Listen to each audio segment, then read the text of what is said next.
Hello dear, welcome to Castle Campus. In this lecture we will discuss about types of failures. तो चलिए types of failures को start करते हैं। इससे पहले वाले लेक्चर में हमने देखा था फेलियर का डेफिनेशन, कॉजेज ऑफ फेलियर। अगर आपने नहीं देखा तो उस वीडियो को जाकर देख लें। और चलिए स्टार्ट करते हैं टाइप्स ऑफ फेलियर। जो पहला हमारे पास फेलियर का टाइप है वो कैटास्ट्रोफिक फेलियर, जिसको कि चांस फेलियर भी बोलते हैं। ये सडनली होता है, sudden during life span of the product. तो चलिए देखते हैं इसकी definition. A normal operating product suddenly becomes inoperative without giving any warning. मतलब एक जो हमारे पास प्रोडक्ट है और नॉर्मल कंडीशंस में नॉर्मली ऑपरेट हो रहा था, बट सडनली इनऑपरेटिव यानी कि फ़ेल हो जाता है विदाउट एनी वार्निंग। कोई भी वार्निंग नहीं दिया और फेल हो गया।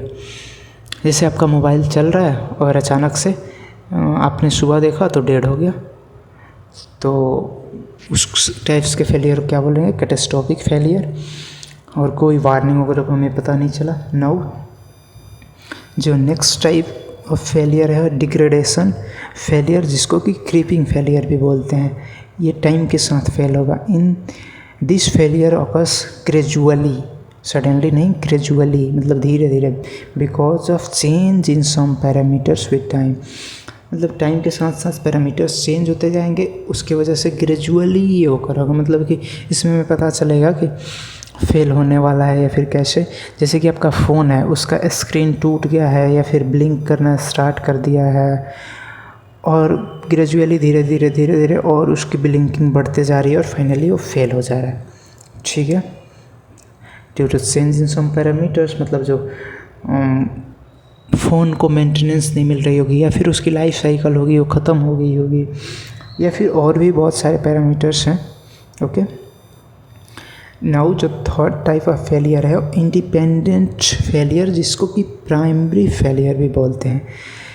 ये कौन से टाइप फेलियर को बोलते हैं? तो देखते हैं। This are the failures which occur independently and does not depend upon the failure of the other. मतलब ये दूसरे के फेलियर पे डिपेंड नहीं होते, इंडिपेंडेंटली। जैसे कि आपके पास एक कार है और उसमें इंजन लगा हुआ है और उसकी बॉडी है, तो अगर उसका जो इंजन है इनऑपरेबल हो जाता है, फेल हो जाता है, तो बॉडी का भी कोई काम नहीं होगा, बॉडी भी वहीं रखे रहेगा, वो भी फेल ही माना जाएगा एक तरीके से। तो जो इंजन है वो इंडिपेंडेंट फेलियर है, वो किसी पे डिपेंड नहीं कर रहा है, बट वो फेल हो रहा है, उसके चलते बॉडी फेल हो रहा है।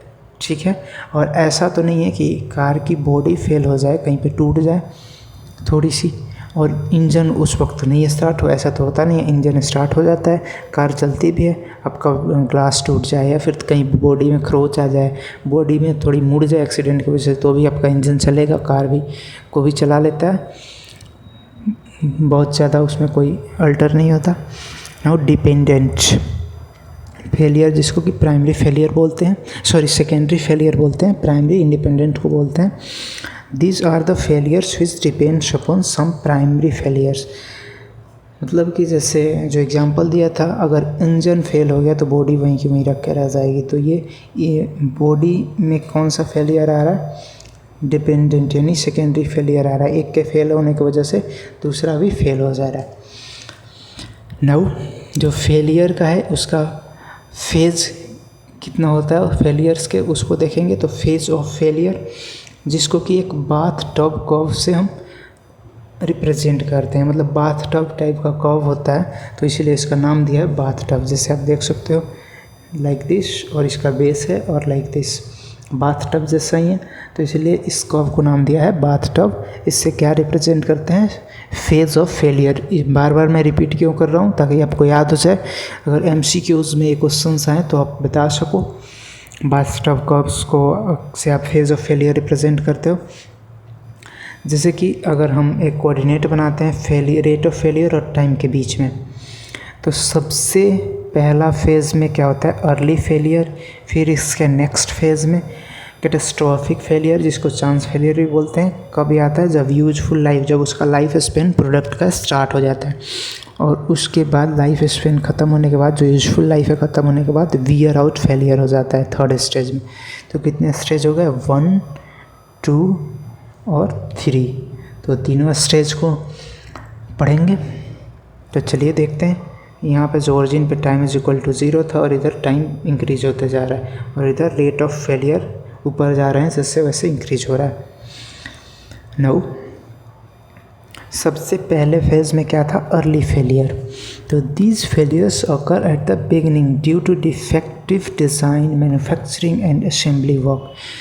जो प्रोडक्ट है उसके डिज़ाइन में डिफेक्टिव हो या फिर उसकी मैन्युफैक्चरिंग में डिफेक्टिव हो, वो चाहे टेक्निक या प्रोसेस गलत इस्तेमाल करने की वजह से हो, या फिर जो वर्कर है वो अनस्किल्ड हो, या फिर फ्रेशर हो, उसको एक्सपीरियंस ना हो, या फिर असेंबली जब हो रहा है बनने के बाद, अलग अलग पार्ट्स बनने के बाद फाइनल प्रोडक्ट का असेंबली हो रहा है, उसमें कुछ डिफेक्टिव रहता है, तो उसके वजह से जो फेलियर होता है उसको अर्ली फेलियर बोलते हैं। ठीक है, जो कि फेज फर्स्ट में हमने देखा था, 3 फेजेस में देखा था फेज कब में।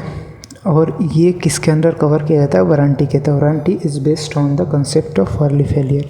जो प्रोडक्ट्स की वारंटी दी जाती है तो अर्ली फेलियर को ध्यान में रखते हुए दिया जाता है कि हमारे से कुछ फेल हुआ है तो वारंटी में हम वो कवर करेंगे।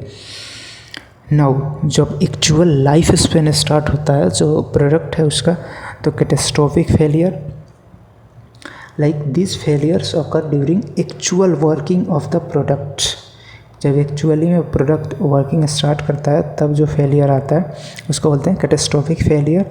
And they occur randomly and suddenly हो जाता है, कभी भी हो सकता है, randomly. The cause of failure is sudden stress level exceeding the design conditions.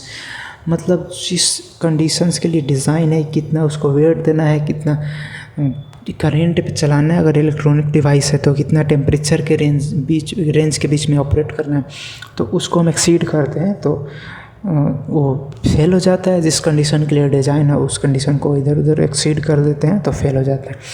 Now जो थर्ड स्टेज है वो है वियर आउट फेलियर। जब उसका जो यूजफुल लाइफ स्पेन है प्रोडक्ट का वो ख़त्म हो जाता है तो उसमें वियर टियर स्टार्ट हो जाता है।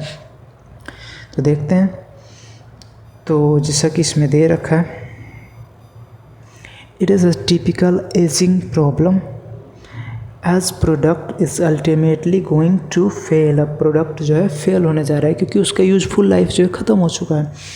Due to wear and tear, fail होने जा रहा है due to wear and tear. Proper care and maintenance can delay the failure. जो प्रोडक्ट है उसकी प्रॉपर केयर करेंगे, मेंटेनेंस करेंगे, उसकी सर्विसिंग करेंगे तो क्या करेगा वो चीज़, ये वियर आउट फेलियर को डीले कर सकता है, बट ये मतलब ख़त्म नहीं कर सकता कि वो फेल ही ना हो। ऐसा तो हो ही नहीं सकता कोई प्रोडक्ट के लिए कि फेल ही ना हो। उसको रिड्यूस कर सकता है और डीले कर सकता है कि और उसका लाइफ स्पेन को बढ़ा सकता है। ओके, तो इस लेक्चर में इतना ही। अब आगे के लेक्चर्स में देखेंगे। Now thank you.